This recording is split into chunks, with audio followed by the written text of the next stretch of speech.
আসসালামু আলাইকুম সবাইকে স্বাগত জানাচ্ছি নেহারি রেসিপি দেখার জন্য। চলুন দেখে নিন কিভাবে আমি খুব সহজে তাড়াতাড়ি নেহারি তৈরি করব। কিভাবে নেহারি আমি সুন্দরভাবে পরিষ্কার করে নিয়েছি। এখন আমি প্রেসার কুকারে এই নেহারি রান্না করব।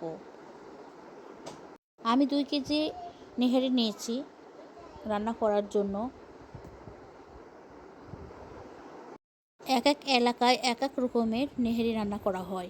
আমি যেভাবে রান্না করছি এভাবে রান্না করলে নেহারি খেতে অনেক মজাদার হয়। তো দেখেন আমি মাংস নিয়েছি একদম পিসলাস টাইপের, মানে মাংসের চারিদিকে চর্বি থাকবে, ভিতরে মাংস খুব পাতলা থাকবে। মোটা মাংস নিয়ে বা সলিড মাংস নিয়ে একদম হাড্ডি মাংসও নিয়ে আমি যেরকম মাংস নিয়েছি ঠিক এরকম মাংস নেবেন নেহারির সাথে, তো খেতে খুব ভালো লাগে। দেখে নিন কী কী মশলা দিচ্ছি। লবঙ্গ দিচ্ছি এখানে আমি 4টি, সাদা এলাচ থেতে করে নিয়েছি 5টি এবং কালো এলাচ দিচ্ছি 2টি, জয়ত্রী দিচ্ছি 2টি, তেজপাতা 2টি, সাদা গোলমরিচ হাফ চামচ, কালো গোলমরিচ হাফ চামচ দেব। দিয়ে আমি এখন এখানে পেঁয়াজের বেরেস্তা করে নিয়েছি 1 কাপ, ওটা দিয়ে দিচ্ছি। দিয়ে এখন আমি কাঁচা পেঁয়াজ কুচি দেব 1 কাপ, আদা রসুন বাটা 2 চামচ, লবণ দিয়েছি 2 চামচ,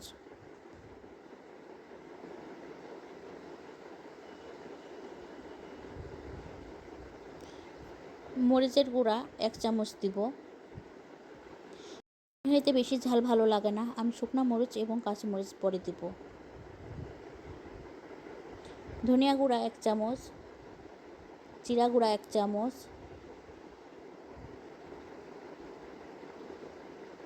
হলুদের গুঁড়া 1.5 চামচ। পরিমাণ মতো সয়াবিন তেল দিয়ে হাত দিয়ে নেহারি মেখে নিব। সুন্দরভাবে সব নেহারি হাত দিয়ে মেখে নেব। অল্প সময়ের মধ্যে কীভাবে ঝটপট নেহারি রান্না করা যায় তা আপনাদেরকে আমি দেখাচ্ছি। প্রেসার কুকারে এভাবে রান্না করলে নেহারি অনেক সুন্দর নরম এবং খেতেও ভালো লাগে।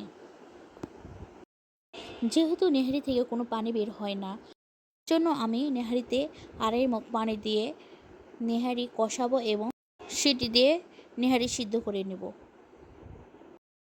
নেহারি রান্না করার সময় অবশ্যই সরল মোটা মাংস নেবেন না, পাতলা এবং একটু পিছলা টাইপের মাংস নেবেন, তাহলে ওটা খুবই ভালো হয় নেহারির সাথে, বা নেহারির এই যে মাংস থাকে ওগুলোর সাথে মিশে যায়, খেতেও লাগে অনেক সুস্বাদু। আমার এই রান্নার রেসিপি আপনাদের ভালো লাগলে আমার YouTube channel Ismat Shyamoli kitchen এবং Facebook page Ismat Shyamoli kitchen follow করবেন এবং সাবস্ক্রাইব করবেন। ধন্যবাদ সবাইকে। আল্লাহ হাফেজ।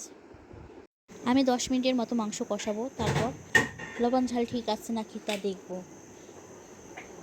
আমি এখানে মাংস কষানোর শেষে আমি 1 চামচ গুঁড়া মশলা দিয়েছি। ছুরি দিয়ে এখন সব উল্টে পাল্টে দিব বা মশলা মিশিয়ে দিব। অনেকে নেহারি রান্না করা ঝামেলা মনে করে নেহারি খেতে চান না, তাদের জন্য আমি বলছি নেহারি রান্না করা খুবই সহজ। আমার নেহারি কষানো হয়ে গেছে, এখন আমি প্রেসার কুকারে নেহারির সিটি দিব। আমি আধা ঘন্টার মতো প্রেসার কুকারে নেহারি সিটি দিয়েছি। আধা ঘন্টা পর দেখেন মিডিয়াম তাপে আমি নেহারি রান্না করেছি। দেখেন আমার নেহারি কত সুন্দর নরম এবং সিদ্ধ হয়েছে, আর দেখতেও অনেক সুন্দর রং এসেছে, খুবই সুন্দর ইয়াম্মি। আপনাদেরকে দেখাচ্ছি কেমন সুন্দর হয়েছে, উল্টে পাল্টে দেখেন কত সুন্দর হয়েছে, সবগুলো নরম হয়েছে, অনেক সুন্দর, খেতেও অনেক সুস্বাদু হয় ইনশাল্লাহ। তো বুঝলেন তো নেহারি রান্না করা কত সহজ। ঢাকনা খুলে আমি আবার 5 মিনিটের মতো হাই হিটে নেহারি জাল করে নিব। আমার জাল করা হয়ে গেছে নেহারি।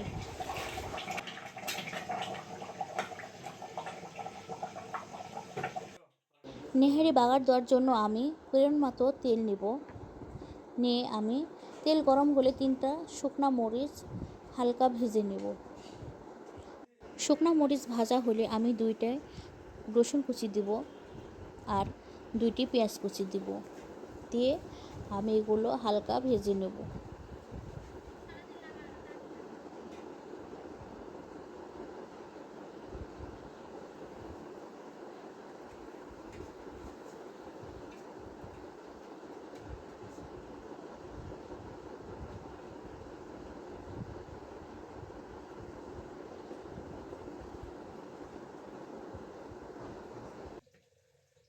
দেখতে সুন্দর লাগার জন্য আমি একটু হলুদ দেব। দিয়ে আমি পেঁয়াজ রসুন কুচি 20 সেকেন্ডের মতো ভাজবো।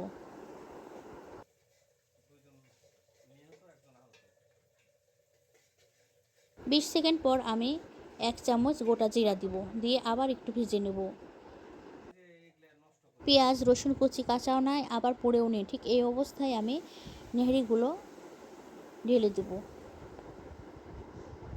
দিয়ে আবার আমি জাল দিব 5 মিনিটের মতো।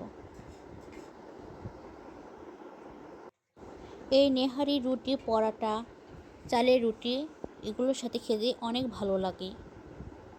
আমি 5 মিনিটের মতো জাল দিয়ে এখানে আমি 1 চামচ জিরা গুঁড়া দিব। দিয়ে আমি ঢেকে রেখে দেব।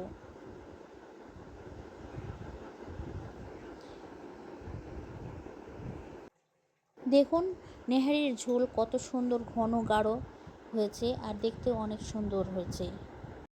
ভিডিও দেখার জন্য সবাইকে ধন্যবাদ। আল্লাহ হাফেজ।